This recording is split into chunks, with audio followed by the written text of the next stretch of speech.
So I know a couple of people that have manifested demons at a certain point in their life, and I'm still friends with them. It was very embarrassing for them as to that scene.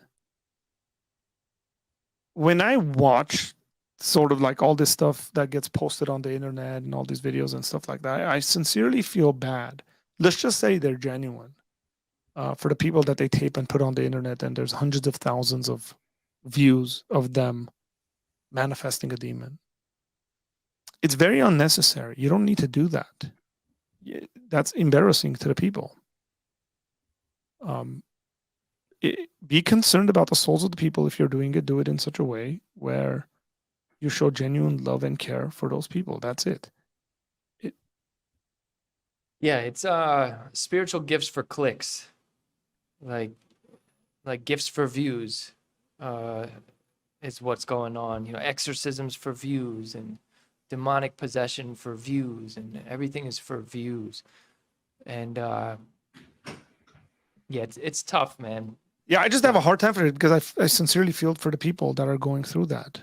Yeah. Or even let's just say they're not demons that they're manifesting. They're just like psychologically not fully there. Right. And they're going through a hard time or whatever. Let's just say I know people who've been manipulated and done really weird stuff. Suppose that stuff was recorded and it was on the internet, and 5 years later they're looking at it and they have no way or power of having that taken down. Right. Why don't these guys think about that stuff?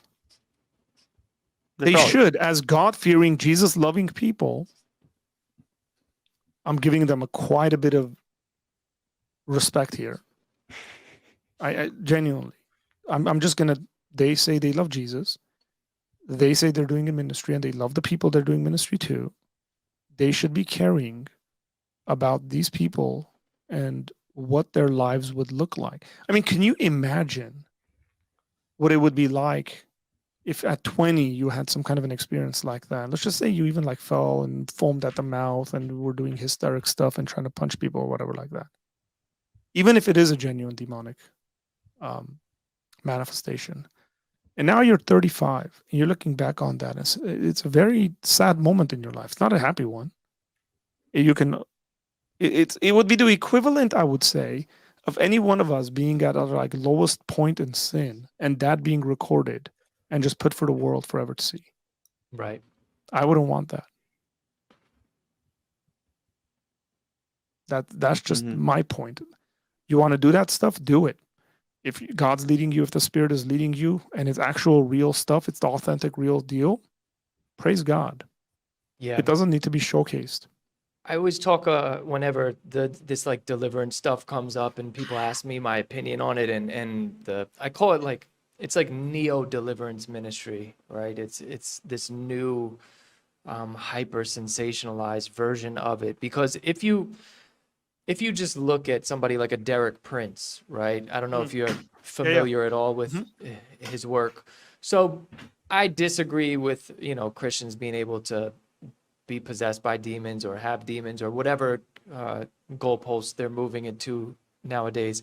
But if you just look at how he handled these types of situations, it was with such humility, with such patience, with such care for the people that that he truly believed he was helping, and just from a very humble heart. When he would speak about pastors who disagree with him, he would come at it from such a humble place, and you could see the fruit of the Spirit in his demeanor. The dude had like 12 foster kids, you know what I mean?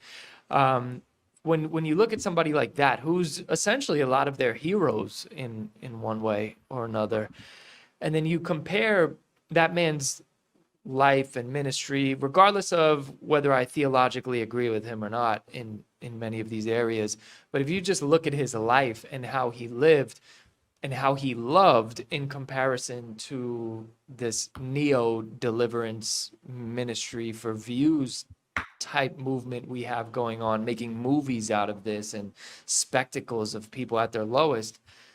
These are two different things that we have going on here. Same bad theology, just on steroids. And I believe for ulterior motives. I don't think that Derek Prince was doing this to like sell books and seminars and all that, but I do think a lot of these guys are like, man, this is a money train. And if it's not a money train, it's an attention train that can lead to money as well. So it's tough, but it's all falling apart at the seams. You know, they're all having fallouts and calling this one out, calling that one out. And I'm like, I'm here for it. You know?